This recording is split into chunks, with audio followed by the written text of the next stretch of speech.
और बड़ी जानकारी आपको दे दें कि डोनाल्ड ट्रंप ने किया सीज फायर का ऐलान। अमेरिका ईरान में 2 हफ्ते का सीज फायर। पाक पीएम और आर्मी चीफ की अपील के बाद से ये बड़ा फैसला लिया गया है। अमेरिका और ईरान के बीच 40 दिनों से जारी जंग के बाद आखिरकार 2 हफ्ते के सीज फायर पर सहमति बन गई है। अमेरिकी राष्ट्रपति डोनाल्ड ट्रंप ने कहा है कि ये फैसला पाकिस्तान के प्रधानमंत्री शहबाज शरीफ और आर्मी चीफ की अपील के बाद लिया गया है। सीज फायर से पहले ट्रंप ने ईरान को कड़ी चेतावनी दी थी कि अगर होर्मुज स्ट्रेट से जहाजों को सुरक्षित रास्ता नहीं मिला तो वो उसकी पूरी सभ्यता खत्म कर देंगे।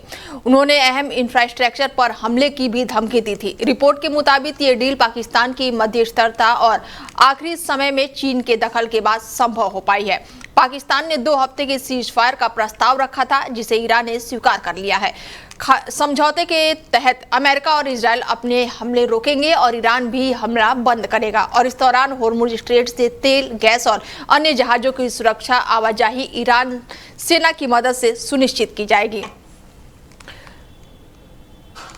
और हमारे साथ इस खबर पर चर्चा के लिए संदीप जी जुड़ चुके हैं, उनसे जानते हैं कि किस तरीके से। जुड़ने के लिए बहुत शुक्रिया संदीप जी आपका। धन्यवाद अनीता जी। 40 दिनों के बाद आखिरकार फैसला जो हुआ है वो सीज फायर पर हुआ है, तो ये एक महायुद्ध रुकने के पहला पड़ाव बोले या फिर अब युद्ध खत्म ही हो जाएगा? देखिए अनीता जी, जिस तरीके की चीजें निकल करके सामने आ रही हैं और जिस तरीके की अमेरिका ने एक डेडलाइन ईरान को दे दी थी, तो पूरी दुनिया को लग रहा था कि अब ये जो युद्ध है, ये जो लड़ाई है, ये उस दौर में पहुंच चुकी है जहां अमेरिका परमाणु बम का इस्तेमाल ईरान के ऊपर कर सकता है। लेकिन ठीक डेडलाइन खत्म होने से पहले ये बयान आ जाता है, पाकिस्तान की तरफ से ये बयान आ जाता है कि अब युद्ध विराम हो चुका है और दोनों देश जो फाइनलाइज है चीजें, उनको पाकिस्तान में बैठकर पाकिस्तान की मध्यस्थता में आगे करेंगे। लेकिन युद्ध विराम रुकना पूरी दुनिया के लिए एक अच्छी खबर है। इस युद्ध का रुकना बहुत जरूरी था क्योंकि पूरी दुनिया इससे प्रभावित हो रही थी। बिल्कुल। और अभी तक कहा जा रहा था संदीप जी कि सीज फायर का जो अहम है वो पाकिस्तान की तरफ से किया गया है, कि सीज फायर में पाकिस्तान का अहम रोल है, लेकिन अब चीन का भी निकल कर आ रहा है कि चीन की वजह से भी ये सीज फायर किया गया है। देखिए, बिल्कुल चीन का रोल हो सकता है, लेकिन अभी स्थिति स्पष्ट नहीं है क्योंकि अमेरिका की तरफ से जो इनपुट मिल रहे हैं उसमें पाकिस्तान का रोल है और आने वाली जो मीटिंग होगी ईरान की और अमेरिका के अधिकारियों की, वो भी पाकिस्तान में पाकिस्तान की मध्यस्थता में होने वाली है। तो चीन के बारे में कुछ कहना जल्दबाजी होगी, लेकिन अब पाकिस्तान का इसमें महत्वपूर्ण रोल है, या कहिए कि दोनों देशों ने पाकिस्तान को मीडिएटर की तरह चुना है। लेकिन सबसे बड़ी बात यह है, अगर ये परमाणु युद्ध हो जाता तो मुझे लगता है पूरी दुनिया में एक तरीके से विनाश छा जाता, क्योंकि जो एनर्जी की सोर्स है, एनर्जी की सोर्स यही गल्फ कंट्रीज है, और अगर यहाँ पर परमाणु बम गिर जाता तो मुझे लगता है जितने गल्फ कंट्रीज है ईरान के साथ साथ वो सब बहुत ज्यादा प्रभावित होते और पूरी दुनिया की एनर्जी लाइन कट जाती।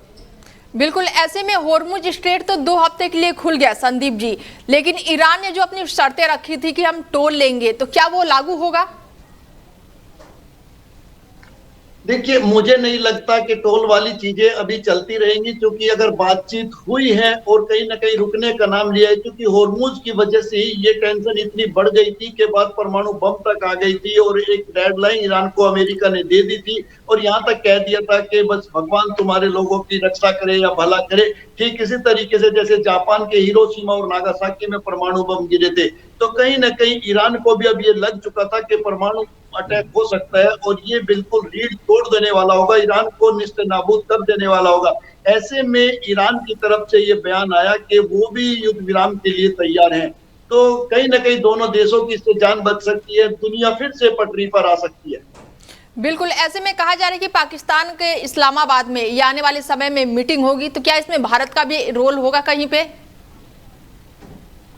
देखिए, बिल्कुल आपने बहुत महत्वपूर्ण बात की। भारत का इसमें कहीं रोल नजर नहीं आ रहा है, क्योंकि ईरान भी ऐसा नहीं चाहता कि हिंदुस्तान की कोई मध्यस्थता हो और अमेरिका भी नहीं चाहता कि हिंदुस्तान की कोई मध्यस्थता हो। तो ऐसे में दोनों देशों को ये लगता है कि पाकिस्तान एक उपयुक्त मीडिएटर हो सकता है, तो उन्होंने पाकिस्तान के साथ जाना ठीक समझा और पाकिस्तान को बीच में लेकर के ये युद्ध विराम की घोषणा की गई। बिल्कुल। ऐसे में सीज फायर के बाद से जो तेल के दाम और गैस की कीमतों में उछाल हुआ था, क्या अब ये थोड़ा सा नॉर्मल हो जाएंगे पहले की तरह? देखिए, चीजें नॉर्मल होने में अनीता जी टाइम लगता है। धीरे धीरे जब चीजें प्रॉपर होने लगेगी, प्रॉपर प्रोडक्शन गैस का होने लगेगा, प्रॉपर प्रोडक्शन डीजल और पेट्रोल का होने लगेगा, तो हो सकता है कि प्राइस कुछ कम आ जाए। लेकिन फिलहाल ऐसा होता नजर नहीं आ रहा है, क्योंकि कई जो तेल के कुएं हैं, कई रिफाइनरीज हैं, उनको नेस्तनाबूद कर दिया गया। ऐसे में जब प्रोडक्शन कम होगा और डिमांड ज्यादा रहेगी, तो ऑब्वियसली तेल हो या गैस हो, उनके रेट हाई रह सकते हैं।